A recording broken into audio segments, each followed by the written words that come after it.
بسم اللہ۔ کتاب ایمان کے بیان میں باب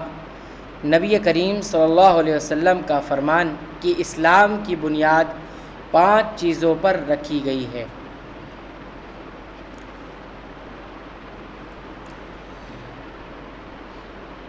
اور ایمان کا تعلق قول اور فعل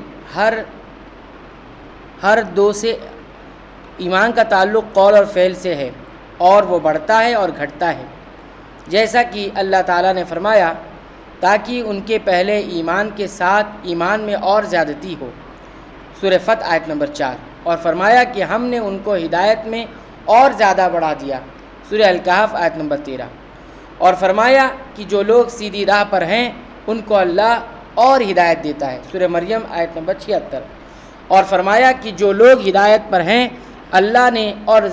زیادہ ہدایت دی اور ان کو پرہیزگاری عطا فرمائی، سورہ محمد آیت نمبر 17،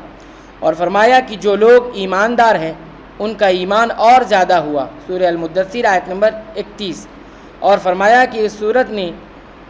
تم میں سے کس کا ایمان بڑھا دیا، فی الواقع جو لوگ ایمان لائے ہیں ان کا ایمان اور زیادہ ہو گیا، سورہ توبہ آیت نمبر 124،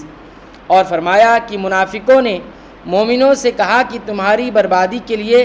لوگ بکثرت جمع ہو رہے ہیں، ان کا خوف کرو، بس یہ بات سن کر ایمان والوں کا ایمان اور بڑھ گیا اور ان کے منہ سے یہی نکلا حسبنا اللہ و نعم الوکیل، سورہ آل عمران آیت نمبر 173،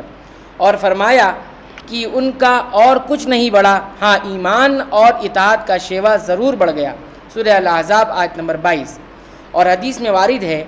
کہ اللہ کی راہ میں محبت رکھنا اور اللہ ہی کے لیے کسی سے دشمنی کرنا ایمان میں داخل ہے۔ اور خلیفہ عمر بن عبدالعزیز رحمہ اللہ نے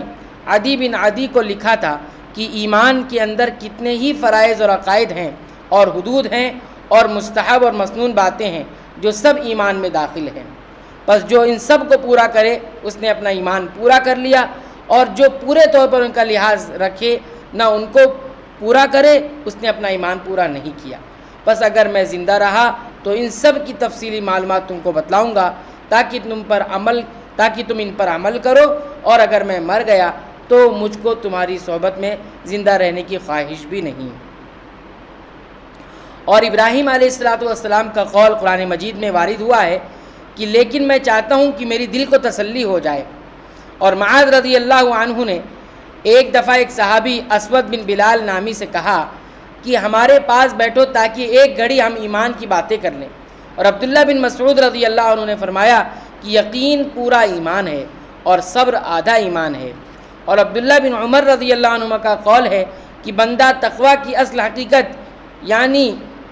یا حقیقت کو نہیں پہنچ سکتا جب تک کہ جو بات دل میں کھٹکتی ہو اسے بالکل چھوڑ نہ دے۔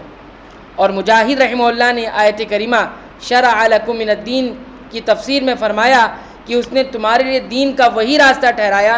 جو نوح علیہ السلام کے لیے ٹھہرایا تھا۔ اس کا مطلب یہ ہے کہ اے محمد ہم نے تم کو اور نوح کو ایک ہی دین کے لیے وصیت کی ہے۔ اور عبداللہ بن عباس رضی اللہ عنہ نے آیت کریمہ شرعۃ و منہاجہ کے متعلق فرمایا کہ اس سے سبیل سیدھا راستہ اور سنت یعنی نیک طریقہ مراد ہے۔ تو یہ ایمان کے باب کا سلسلہ شروع ہوا ہے۔ اللہ تعالیٰ سے دعا ہے رب العالمین تو ہمیں سنتوں کی حفاظت اور اس کی نشر و اشاعت کی توفیق عطا فرما۔